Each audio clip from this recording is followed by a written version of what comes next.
more conservative House of Representatives than the one that we just had.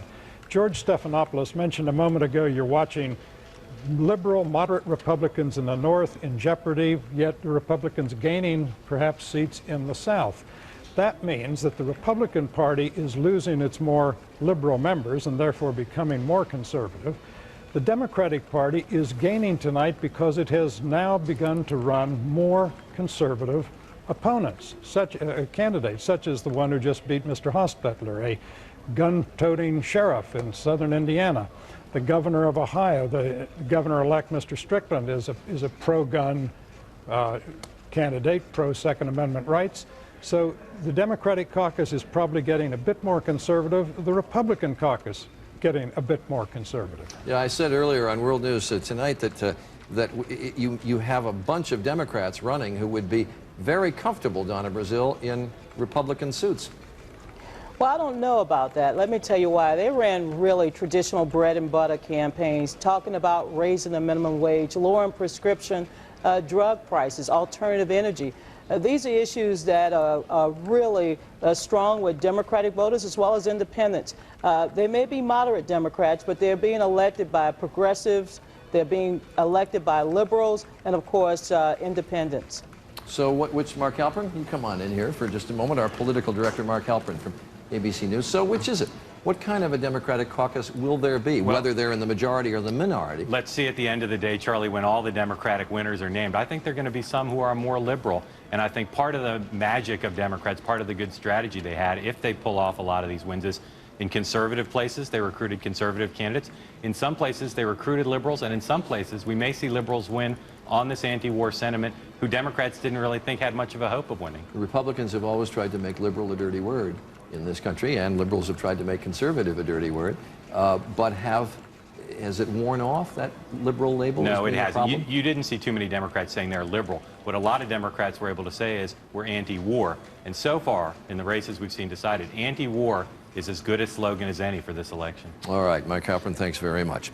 And we're going to take a break, come back. We'll go down when we come back to Terry Moran, who, as I mentioned, is at a rather jubilant Democratic headquarters in Washington. Nothing to be totally jubilant about yet, but they've waited a long time to celebrate something. So we'll go to Terry. Stay with us. ABC Vote 2006. The combination of paper ballots, levers, and punch cards. Election night in America. Live coverage of ABC Vote 2006 continues. Here again, Charles Gibson. Don't want to ignore the governor's races to be decided today. There are 36 gubernatorial seats to be decided today. 22 now in Republican hands and 14 in Democratic hands. And so far tonight, we have had 4 switches, and I will run them down very quickly. We've had a switch in the state of Ohio, where Democrat Ted Strickland has been elected. In Massachusetts, where Deval Patrick has been elected. In New York, George Pataki was the governor. The new governor will be a Democrat, Eliot Spitzer.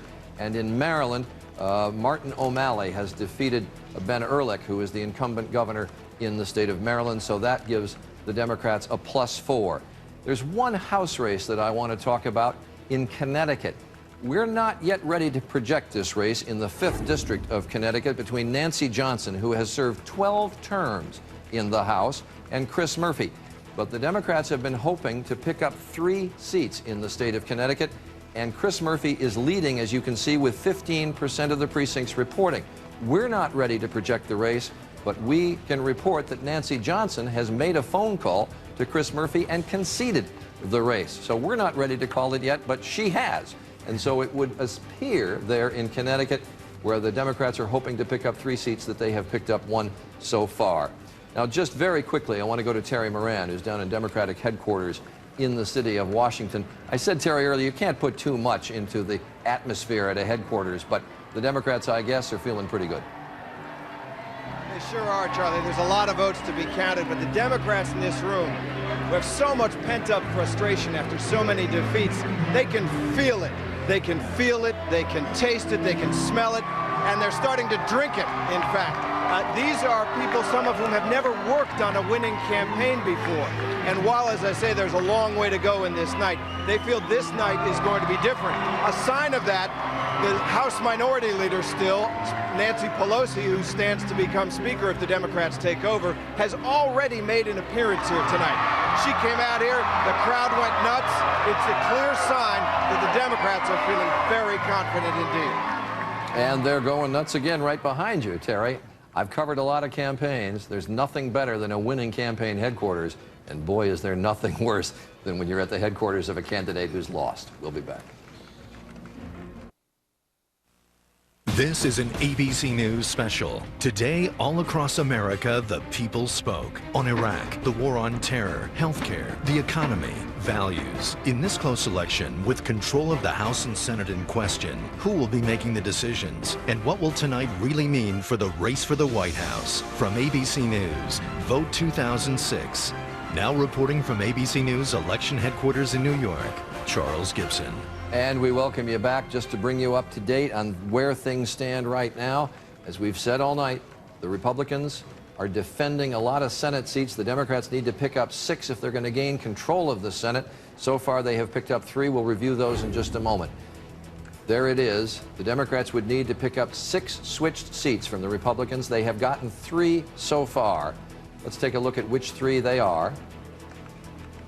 Number 1, in the state of Ohio, Mike DeWine has gone down to defeat to Sherrod Brown. Number 2, Pennsylvania, Bob Casey has defeated Rick Santorum with a major win here, 60 to 40%. And you can see we have 45% of the precincts reporting there in Pennsylvania. And in Rhode Island, Sheldon Whitehouse, I like to say there's going to be a White House in the Senate now, has defeated Lincoln Chafee. Chafee, a major approval rating from people in the state of Rhode Island. What was it, 62%? 62% approved of the job he was doing. They still voted him out. They still voted him out because the Iraq War and President Bush unpopular in Rhode Island, and Rhode Island is a very Democratic state. So those are the 3 switches so far, Ohio, Pennsylvania, and Rhode Island, that have gone from the Republican to the Democratic Party. But in the races still outstanding, and Democrats would have to win a number of them. Republicans are still doing rather well, as we've reviewed in some of the other Senate seats, and we'll get to those a little bit later. There are 3 House seats that we have projected since we last left you, and I want to bring you up to date on those. All of them switches from the Republican to the Democratic Party. In the 5th District of Connecticut, and again, the Democrats would need to pick up 15 seats to gain control of the House. Nancy Johnson trailing Chris Murphy in the 5th District of Connecticut. Nancy Johnson's had 12 terms in the House, 24 years. Democrats have always thought or tried to beat her. They've never been able